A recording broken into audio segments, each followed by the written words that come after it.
Today is an important day, I think, to all of us journalists and anybody who likes this profession, because it's Wednesday, the 2nd of November 2016, and it's the International Day to End Impunity for Crimes Against Journalism and Journalists. Javier Espinosa is a long-time veteran war correspondent working for the Spanish newspaper El Mundo. In September 2013, he was abducted by ISIS. He was liberated after 194 days. I'm still willing to go. I think we have the duty to go to report about the suffering of the civilian. This is a major duty of the journalist, to report that. I don't believe that you can change the world anymore. That's a long time ago. That's how you started out. I lost my, yes. my hope. But at least you have to give these 5 minutes to the civilian to tell you how is he suffering and to think that he's important, that somebody's taking care of his suffering.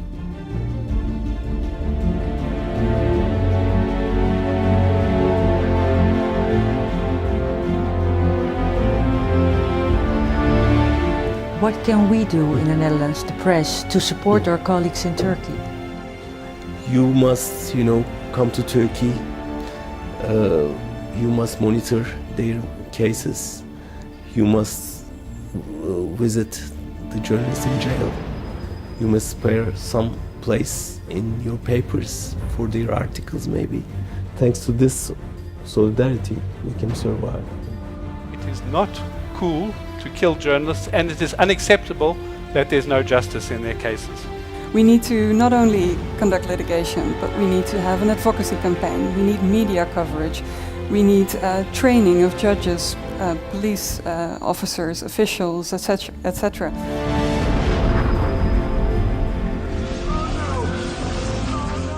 I must say, this summer I remembered it very well because I was on the spot where Stan died, and I talked to people, and some could still remember it, but other ones were like, and I really realized that for the Georgian history it was just a footnote, but for us, for RTL News, it was the blackest day of our lives.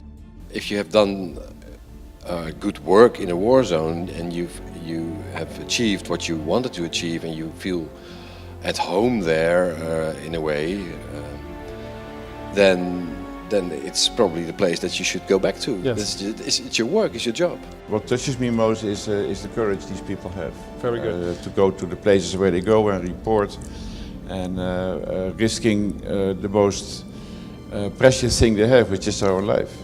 I can hear drums. Yeah. Shall I say the famous sentence? Yes, please. And the winner is? Klaas van Dijken in reportage in Darfur. According to the jury, Van Dijken shows courage and perseverance to draw the stories of the victims, and he gives the displaced a voice. Well, I'm very honored with this award, but it's never about me. It's about the people in Sudan, in Darfur. It's about the civilians in other wars. Visayo Soyombo.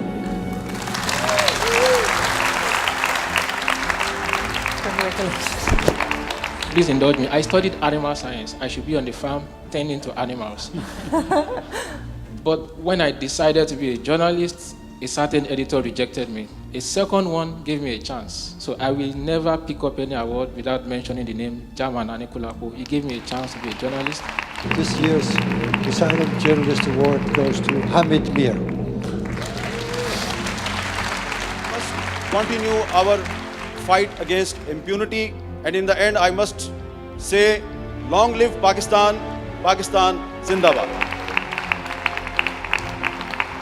And I'm calling, although there are many efforts going on, I'm calling for an international trust fund to be created to fix this black hole for these local journalists. In the darkest days, we will be light and free. We will walk all the way. My name is Rabin Baldeusing. I'm deputy mayor of this beautiful city, the international city of peace and justice. And indeed, I, not only today, but also in the years to come, stand for journalists and for justice. Thank you very much indeed. Killing journalists is a war crime. We need international prosecution. My name is Leon Willems, and I stand up for journalists and justice. My name is Kees van Baar, and I'm the Netherlands Human Rights Ambassador, and I stand up for journalists and justice.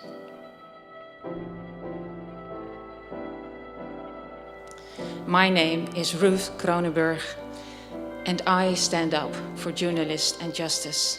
And I hope after today, you will too.